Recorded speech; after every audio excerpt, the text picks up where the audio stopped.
Salah suami atau salah istri yang ngatur namaku Rizka. Umurku 33 tahun.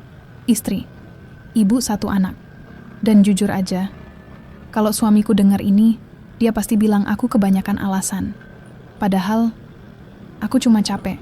Motorku jalan pelan, aspal lurus, garis putih di tengah jalan lewat satu-satu.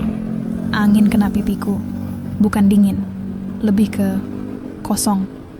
Aku gak pernah nyangka, hidup yang kelihatannya lengkap bisa terasa sesepi ini.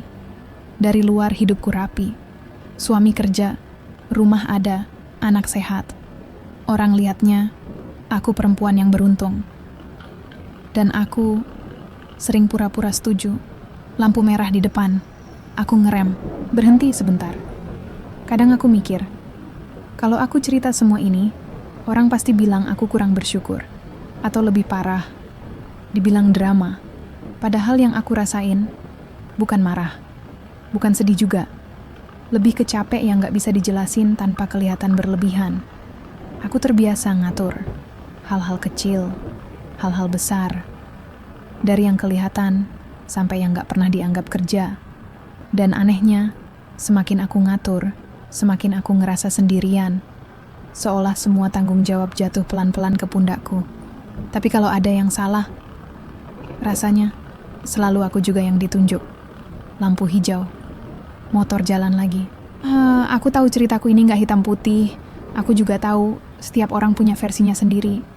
Tapi ada satu hal yang jarang aku bilang ke siapapun. Kadang, aku ngerasa sudah melakukan segalanya dengan caraku. Dan tetap dianggap kurang. Dulu, semuanya terasa ringan. Kami sering ngobrol soal hal-hal kecil. Ngitung-ngitung masa depan, pakai nada bercanda. Tentang rumah, tentang anak, tentang hidup yang katanya bakal dijalani bareng. Soal uang, kami sepakat pelan-pelan. Urusan keuangan aku yang pegang. Katanya biar praktis, biar nggak ribet. Biar dia bisa fokus kerja tanpa mikir detail. Aku ingat betul caranya ngomong. Tenang, meyakinkan. Dan saat itu, aku nggak mikir macam-macam. Aku justru senang, merasa dipercaya, merasa dibutuhin, merasa punya peran yang jelas di dalam rumah tangga ini. Seperti ada tanggung jawab yang sengaja diserahkan ke aku. Bukan paksaan, bukan tuntutan, kesepakatan.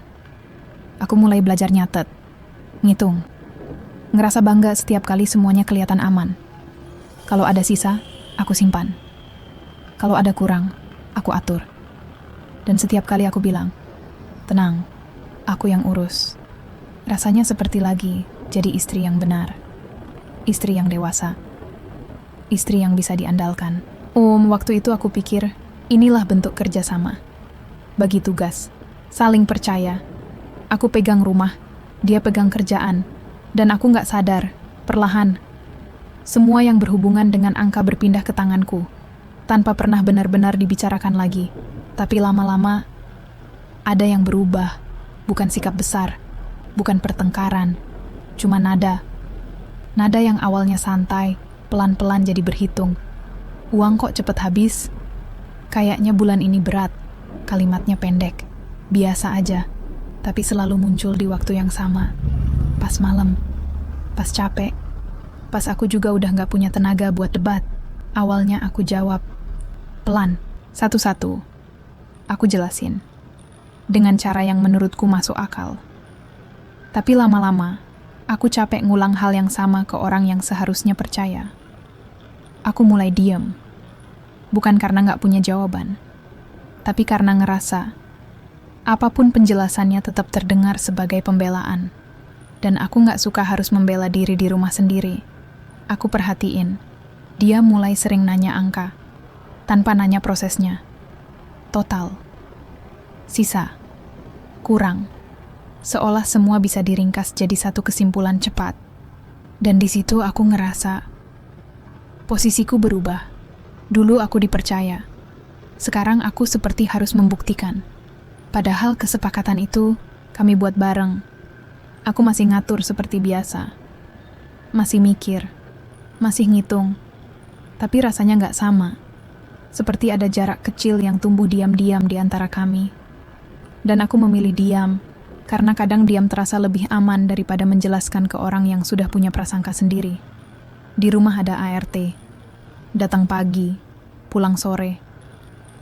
Dari awal, itu juga hasil kesepakatan. Biar rumah tetap jalan, tanpa aku harus kelelahan sendiri. Aku nggak masak tiap hari. Kadang iya, kadang enggak. Kalau capek, aku pikir wajar kalau minta bantuan. Aku juga nggak beberes tiap waktu. Bukan karena nggak mau, tapi karena aku percaya perempuan nggak harus terus berdiri di dapur. Ibu rumah tangga, bukan pembantu. Kalimat itu sering aku ulang di kepalaku sendiri. Anak kadang lebih banyak sama ART. Main, makan, tidur siang. Aku ada di rumah, tapi sering di kamar. Bukan ngurung diri. Aku cuma butuh jeda. HP di tangan. Scroll pelan. Baca hal-hal ringan. Cari tenang setelah seharian mikir. Kadang aku dengar suara di luar. Piring, langkah kaki, anak ketawa, dan aku biarin. Bukan karena nggak peduli, tapi karena aku percaya aku juga berhak istirahat. Zaman sekarang beda. Perempuan juga punya batas. Aku nggak merasa aku melakukan hal yang salah. Semua masih berjalan. Rumah nggak berantakan. Anak aman. Hanya saja, aku mulai ngerasa hal-hal yang aku anggap wajar ini pelan-pelan jadi bahan perhitungan yang nggak pernah diucapin langsung. Dan aku nggak tahu kapan rumah berubah jadi tempat yang diam-diam penuh penilaian. Yang orang nggak lihat. Capek mikir. Bukan capek fisik. Bukan juga capek nangis. Lebih ke capek yang muter di kepala tanpa suara. Harga naik pelan-pelan. Tiap bulan terasa beda. Kebutuhan nambah tanpa permisi. Anak tumbuh. Baju cepat sempit. Susu ganti. Mainan rusak. Hal-hal kecil, tapi nggak pernah berhenti. Semua itu ada di kepalaku. Aku yang nginget. Aku yang nyimpen. Dan kalau aku check out online, itu bukan belanja impulsif seperti yang sering orang kira. Itu persiapan. Aku mikir sebelum klik. Aku bandingin harga. Aku pilih yang masih masuk akal. Buat rumah, buat anak, buat nanti. Aku gak pernah ngerasa lagi foya-foya. Aku cuma pengen semuanya aman. Dan anehnya, semakin aku mikir ke depan, semakin aku dianggap ngabisin. Padahal aku pikir, kalau aku gak gerak sekarang, siapa lagi? Capeknya itu bukan karena belanjanya, tapi karena setiap keputusan harus kupikul sendiri, tanpa ditemenin, tanpa ditanya prosesnya. Dan aku mulai ngerasa, capek mikir itu gak pernah dihitung sebagai kerja. Suatu malam, suamiku pulang lebih telat dari biasa. Jam di dinding hampir jam 10. Lampu ruang tamu masih nyala. TV mati. Mukanya kelihatan lelah. Bukan marah, bukan juga dingin. Capek, dia duduk, naruh tas. Lepas sepatu pelan. Aku lagi di kamar. HP di tangan. Scroll tanpa fokus. Lalu dia ngomong, pelan. Hampir seperti hati-hati. Riz, aku capek kerja. Tapi kok kamu gak pernah masak? Kalimatnya pendek. Gak tinggi nada. Gak nyerang. Tapi entah kenapa, dadaku langsung sesak. Bukan karena pertanyaannya, tapi karena maknanya. Seolah semua yang aku urus, semua yang kupikirkan, gak masuk hitungan. Seolah ukuranku sebagai istri diringkas jadi satu piring di meja. Aku gak langsung jawab. Aku ngerasa kecil. Bukan marah. Lebih ke jatuh. Aku mikir, kenapa yang kelihatan selalu yang itu-itu aja? Kenapa capekku gak pernah kebaca kalau gak ada hasil yang bisa disentuh? Aku lihat ke arahnya. Mukanya masih lelah. Dan di kepalaku, aku gak lagi dengar pertanyaan. Yang aku dengar cuma satu rasa. Aku gak cukup. Dan sejak malam itu, sesuatu di dalam diriku pelan-pelan mengeras.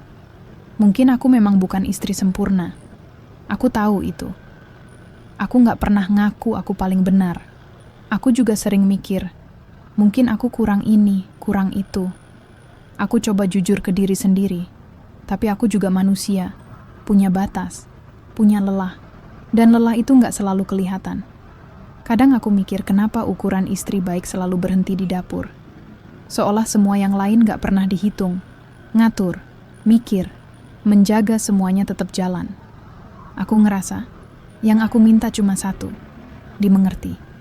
Bukan dipuji, bukan juga dibela, cuman dipahami, tanpa harus diingatkan, aku ini siapa. Aku nggak menolak peran. Aku cuman menolak kalau peranku dikecilkan. Dan mungkin, kalau aku mulai jaga jarak, itu bukan karena aku keras kepala. Tapi karena aku capek harus terus menjelaskan hal-hal yang menurutku sudah seharusnya dipahami.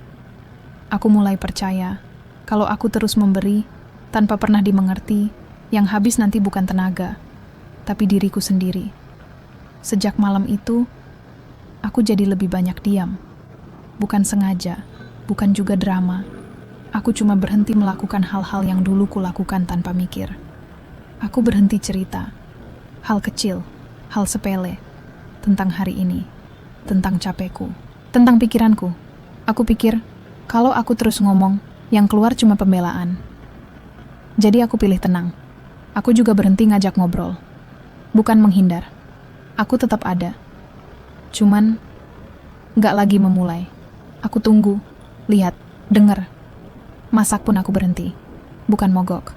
Aku cuman ngerasa, kalau keberadaanku cuma diingat saat ada yang hilang. Mungkin memang begitu caranya. Biar orang sadar, rumah jadi lebih sunyi. Bukan ribut, bukan tegang, hanya berbeda. Aku masih menjalani hari seperti biasa. Bangun, mandi, ngurus yang perlu. Tapi tanpa tambahan, tanpa usaha lebih. Dan anehnya, diam itu bikin aku merasa punya kendali lagi. Aku nggak marah, aku nggak teriak, aku nggak menuntut. Aku cuman berhenti memberi. Kadang aku mikir, orang baru benar-benar melihat setelah sesuatu nggak lagi tersedia. Dan aku cuma pengen dilihat. Katanya pernikahan itu saling mengerti. Aku sering dengar kalimat itu. Sering banget. Tapi makin kesini, aku jadi bertanya-tanya. Kenapa yang harus terus mengerti selalu aku? Aku yang disuruh paham kalau dia capek kerja. Aku yang diminta maklum kalau dia nggak sempat mikir hal lain. Sementara capekku sering dianggap bagian dari tugas. Aku cuma pengen dimaklumi, dipahami, tanpa harus menjelaskan semuanya dari awal lagi. Tanpa harus ngurai satu-satu kenapa aku melakukan ini dan bukan itu. Karena jujur aja, kalau semuanya harus dijelasin, rasanya melelahkan. Bukankah orang yang sayang harusnya peka? Aku nggak minta berlebihan, aku nggak minta dimanja. Aku cuma pengen keputusanku dipercaya tanpa dicurigai. Kalau aku ngatur, itu bukan karena aku ingin berkuasa, tapi karena aku merasa itu memang tugasku. Dan tugasku itu harusnya dihargai, bukan dihitung. Aku percaya, perempuan yang kuat bukan yang banyak menuntut, tapi yang tahu kapan harus diam dan bertahan. Dan mungkin, kalau ada yang merasa dirugikan, itu bukan karena aku salah, tapi karena dia belum benar-benar mengerti. Motor masih jalan, lampu merah. Aku ngerem pelan, berhenti. Di depan, kendaraan lain juga nunggu. Gak ada yang bisa jalan duluan. Aku lihat lampu itu, merah, diam. Dan aku kepikiran, mungkin pernikahan juga begitu. Semua nunggu, tapi gak ada yang mau mulai. Mungkin benar, uang kami kurang. Atau mungkin, yang kurang itu rasa dihargai. Aku gak pernah bilang aku paling benar. Aku cuma ngerasa, apa yang kulakuin selalu dianggap angka. Masuk, keluar, habis, tanpa pernah ditanya prosesnya. Lampu masih merah, aku masih nunggu. Kadang aku mikir, kalau istri pegang keuangan dan semuanya terasa berat, apa otomatis itu salahnya? Atau justru, yang salah itu cara melihatnya? Apakah nafkah cuma soal jumlah, atau juga soal kepercayaan? Dan kalau seorang istri berhenti memberi, berhenti menjelaskan, berhenti berusaha lebih, itu tanda egois? Atau tanda dia sudah terlalu lama menahan? Lampu berubah hijau, motor mulai jalan, hidup terus bergerak. Masalah belum tentu selesai. Menurut kamu, istri salah kalau ngatur dengan caranya sendiri? Atau suami yang salah karena cuma melihat hasil, tanpa pernah benar-benar melihat capeknya?